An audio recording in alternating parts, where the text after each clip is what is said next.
And James Earl Jones is back. Right.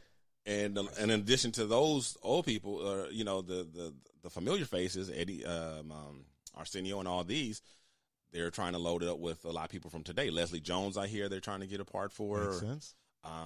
And I hear that Wesley Snipes has joined the cast of Coming to America 2. I wonder what he's going to do. I wonder as well. I'm all for a return of the Snipes. Me too. He's too long. I feel like he definitely was guilty of some poor behavior, but I feel like he paid his dues for that. Mm-hmm. And he's super talented. Yeah.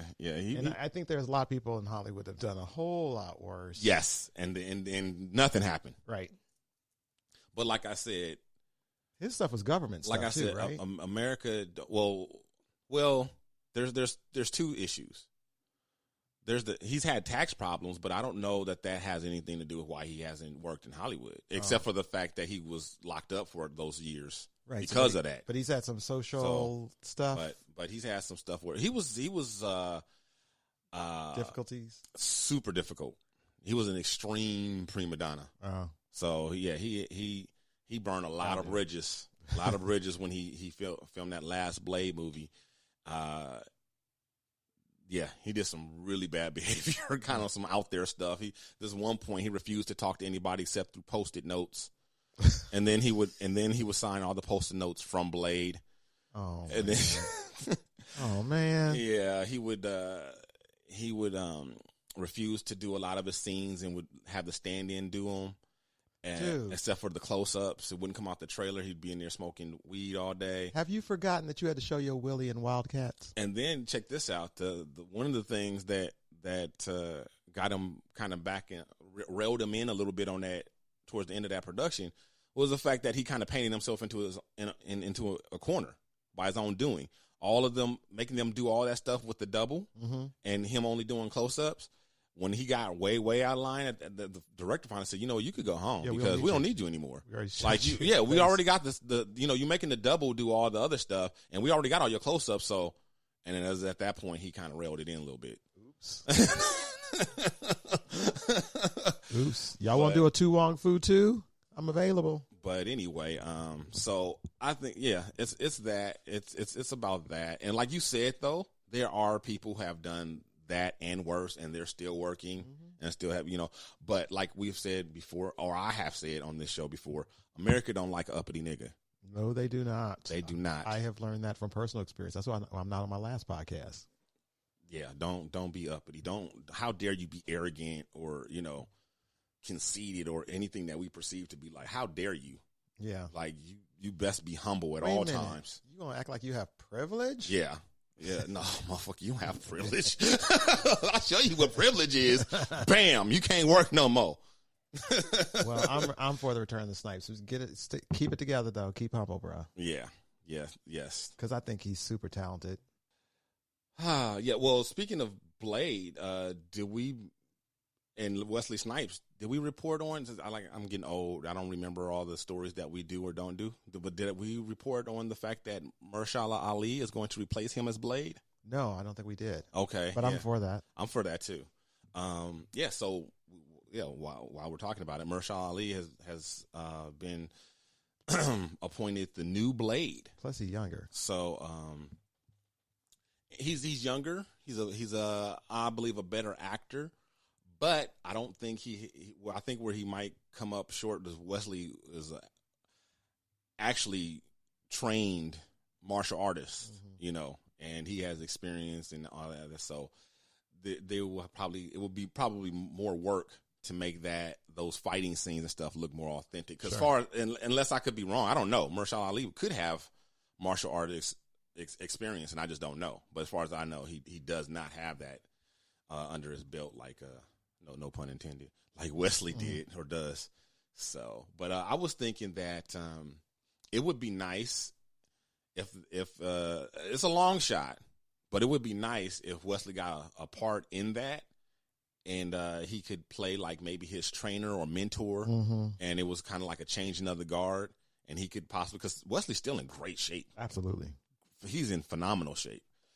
So he could definitely do it physically, and it's definitely believable that he could be out there kicking ass, and he could kind of be the, the sidekick, kind of to actually the white character Wheeler in the original Blade played that part. I think it would be kind of nice if they kind of gave that to Wesley and let him pass it on to, Mahershala Ali like that. But we'll see. I don't know. I think it's a long shot, but it'd be nice. It's wishful thinking. Yeah, because they probably don't want to work with them. Yeah, they probably don't. Because those are some of the exact same people. That's not Hollywood in general. That's the people that he offended to begin with. So that would take a lot of. But sometimes you never know. You never know. Okay, so I'm going to step back to 1995. Okay. Do you remember a television series, a comedy, situation comedy called Woman of the House? Ooh, vaguely. Okay, so Woman of the House was a sequel or a spinoff of Designing Women. Right, and okay. It had Suzanne Sugarbaker. Only she was in it. Her character had been married to a senator who died, and she was the interim senator until the election. Yes. So, okay, I remember that. And this was back in the day when, like, Linda Bloodsworth Thomason, is that her name? The woman created Designing Women. Ooh, she was really good friends with the Clintons. Okay. So that's why she did this political DC show. And Patricia Heaton was on it. Okay. And Terry Garr was on it. Mm-hmm. And Julie Haggerty from Airplane was in it. It's a standard sitcom. Right. When Delta Burke left Designing Women, it was in a snit where Linda Bloodsworth Thomason, I hope I'm saying her name right, decided not to renew her contract because she was difficult. Okay. Because she was a diva. Right. And so they had Batman. She's like, I'll never work with her again. And Delta Burke's like, I'll never work with her again. Mm-hmm. Cut to 1985 when Linda had created this show just for Delta. And they put, their beefs aside and worked together because they knew they had chemistry and they could work together and they could create something.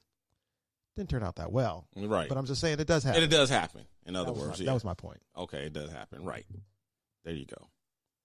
Yeah, sometimes, for the sake of money, people put their differences aside. You know what I'm saying? Like, I've done it. Exactly. I've done it. And sometimes I've had to turn to people and go like, I'm only here for the money.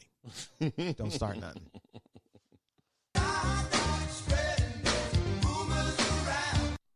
So we got an update on the Sean Puffy Combs, Lori Harvey situation. Oh, yeah. He dates a 12-year-old, right? Yeah. Well, actually, it's more. I think one of the last things I reported on the show was that they were rumored to be engaged, and it was maybe he just bought her a ring and they're not engaged, and maybe I think Dejan Kane left and said maybe it's his son who's dating her or whatever. Like, no, his son used to date her. That's part of the stink. That's part of what everybody's like, wow, this is really weird.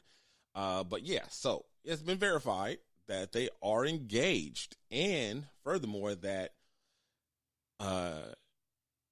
Puffy did not ask Steve Harvey and Marjorie Harvey for their blessing.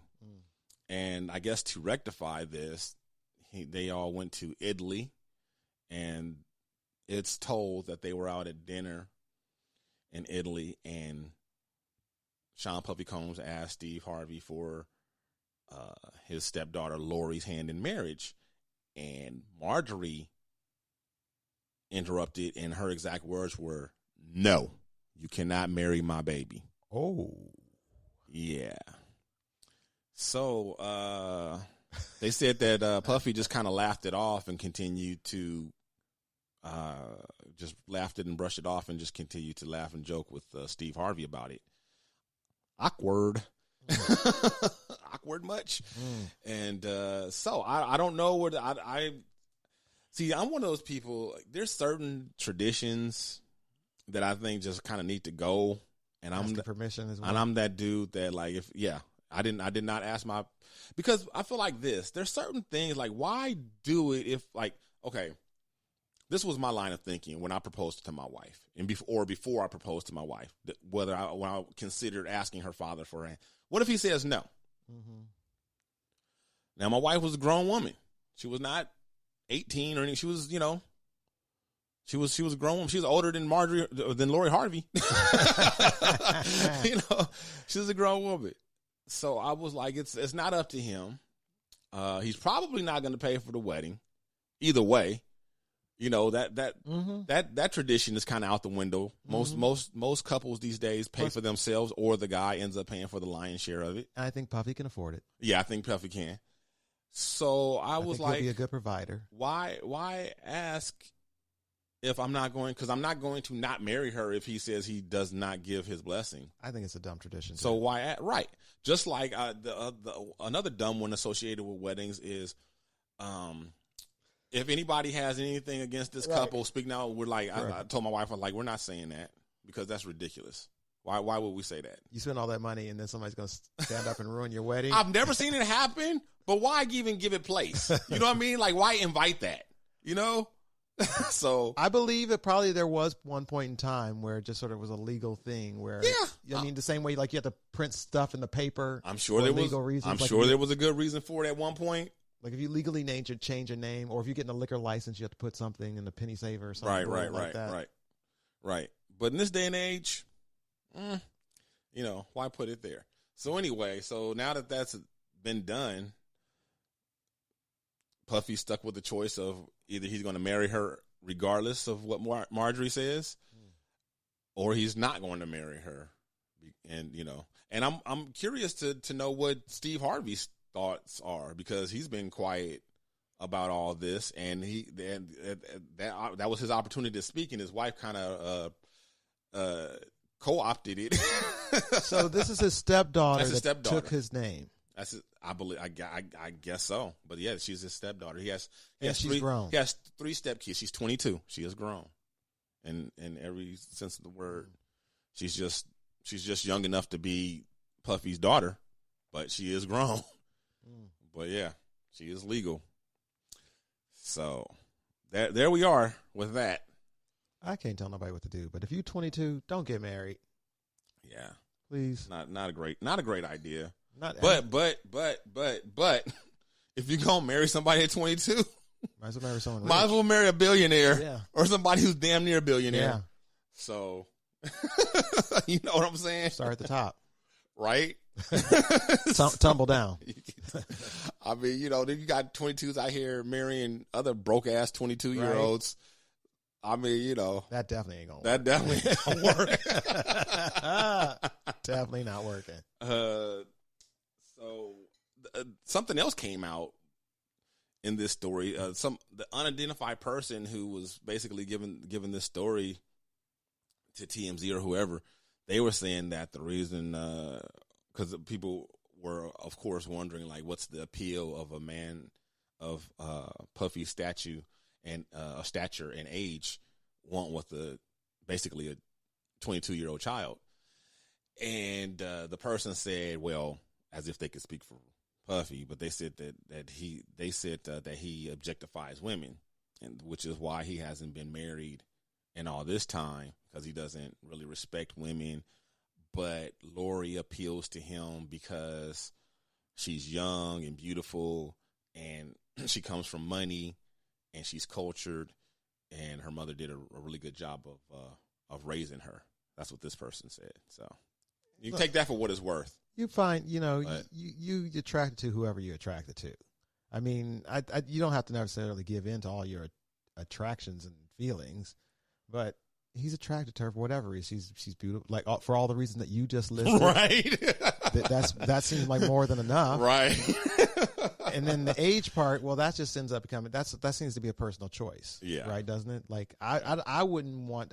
I don't know who she is. I don't know what kind of person she is. I don't want to deal with somebody that age myself, because I'm dealing with a 25-year-old roommate that's annoying me. Yeah. I can't imagine dating somebody that age. Yeah, me either. Trying to learn. They still trying to learn life. They still trying to learn how to get by in the world and what's what and how to be an adult. No, you got to do that first. Yeah. My wife asked me something like that if she passed away or something and I was single again, would I date somebody that young? I was like, I didn't like 22. I didn't like women that age when I was that age. Right. I dated. I basically was like into women around 30 most of my life. Mm-hmm. At one point I had to catch up to them, and then I got a little older. But I was basically into women around 30 my whole life. Because I think 40 is about 35 to 40 is about the best age for a man, and I've been dating 35 to 40-year-olds for 20 years. Mm-hmm. Yeah. I Yeah. just- That's Yeah. I'm dating a 40